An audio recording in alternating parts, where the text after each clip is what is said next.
Hey, this is Sky. Welcome to my YouTube channel. So I like to identify sources of suffering so we can alleviate it, so we can get past it, so we can have easier lives and live a stronger, happier existence on a daily basis. Let me ask you a question. Why do you care what other people believe? And that's a serious question. Why? Why do you care? Why do you give a fuck what another person thinks? Why do you care what another man believes? What his politics are, what his belief system is, what his religion is, what his philosophy on life is, what his outlook on himself or others are? Why do you care what any other person in the world thinks? Why would it affect you? You can think whatever you want. So people get confused. You're already confused, I can tell. People get all defensive over this. People think, well, I don't want nobody to tell me what to think. Exactly. Exactly. Why do you care what other motherfuckers think about? Let me put it to you this way. Could you be friends with somebody who believes in something that you don't believe in? Could you be friends with somebody who believes in a religion that you don't believe in and they're really into it and you're not? You think it's stupid and silly. But could you still be friends with them and honest friends with them? Not condescending friends, not, what a condescending friend is where you say, oh yeah, Jim's a good guy, but, and then you follow it with all this bad mouthing of his character, but he's this and he's that and he's this and he's that. Could you actually be equal with somebody who has beliefs that you don't vibe on, that you don't like? Could you? That's a real question. Answer it. I would love an answer. I can. I don't care what a motherfucker thinks about what you believe. We could be friends if I'm conservative and you're liberal, we could be friends.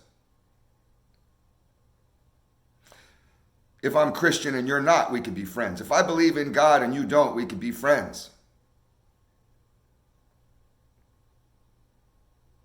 If I'm not patriotic and you are, we could still be friends. If you're a racist and I'm not, we could still be friends. You guys are lost already. You don't even get it. You're already lost. See, I don't think people out there can be open-minded enough to allow somebody else to have their own beliefs. I think that we're all little dictators. We're all little tyrants, demanding everyone else be just like us. And when we run into people who aren't like us, we get uptight, we become disgusted. We follow this us against them tribal mentality. Pigeonhole ourselves off in these little tiny micro groups. I talk to a bunch of guys at the gym every day. I go to the gym at the same time every day and I see the same people there most of the time. Two guys I like to talk to are polar opposites from each other, and both of them are different than me. All three of us standing together are it's quite the spectacle. One of the guys is a ex-gang member. I'm not going to say which gang. He's got Nazi SS bolts tattooed on his neck.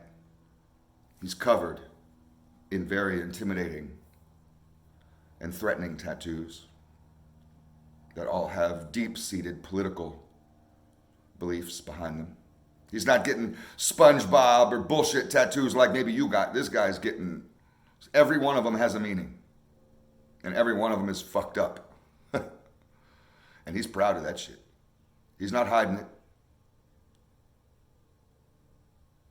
And I talk to him every day. He's a nice guy.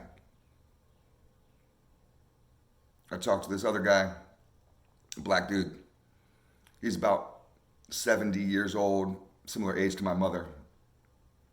Vietnam vet. He's been through the ringer. You get this guy talking about some of the shit he saw in Vietnam. Oh my God. I thought I saw a lot of murders. Usually when we talk about murder, there's very few people that have stories like I have. But this guy, he talks about shit that make you cry. He's also openly racist against white people. He was a member, an active, very active member of the Black Panther Party during the early 70s, mid 70s, when he got back from Vietnam. Went to prison for it, for his activity with the Panthers. He told me one day, because we're at the gym and there's TVs at the gym and they always have it on the news. I wish they wouldn't have it on the news. And he told me one day how frustrated he was with white men and how he can't wait for the race war to pop off so he can go and kill cops and white men. It's been his biggest fantasy since he was younger, and he wishes that it would happen before he dies. He's telling me this. I'm a white guy. We're friends. When we see each other across the gym, we make a beeline right for each other, fist bump. What's up, brother? You know? Me, him, and my Nazi SS Bolt buddy all sat there and talked the other day around the water fountain for a while. Chat like we're all good friends.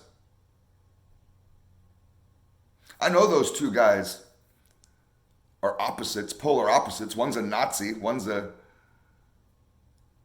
Black Panther, racist Black Panther. He ain't no Bobby Seale. This guy is militant. And we all sit and chat like buddies all the time. I could care less what either of them think about. I could care less what either of them believe, what their rituals or what their celebrations are with their little friends. I could care less about that shit. Because all I see are two good guys that like talking about cars and motorcycles, that we all can laugh about similar kinds of things, talk about food and women and the weather and just generalized superficial stuff. And we have a good time together and we laugh. Could you be friends with a Black Panther that has fantasies of killing all white people? Could you be friends with a Nazi?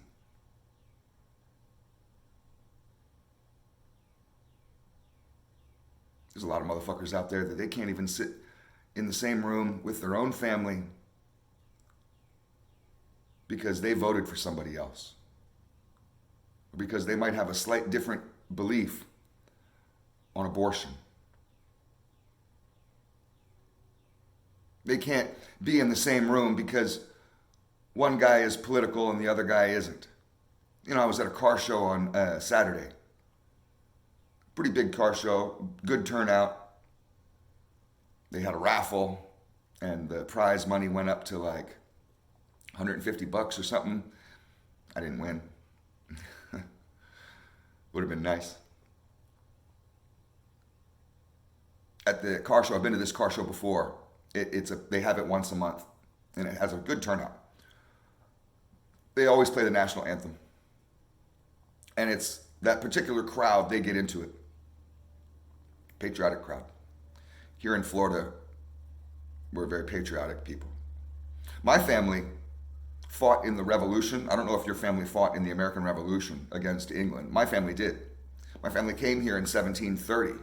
They fought in every war, skirmish.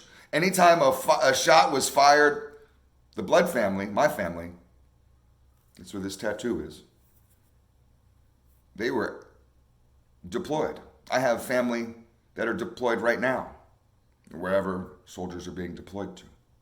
There's always been a member of my family who has been protecting this nation. And I can find myself patriotic at times.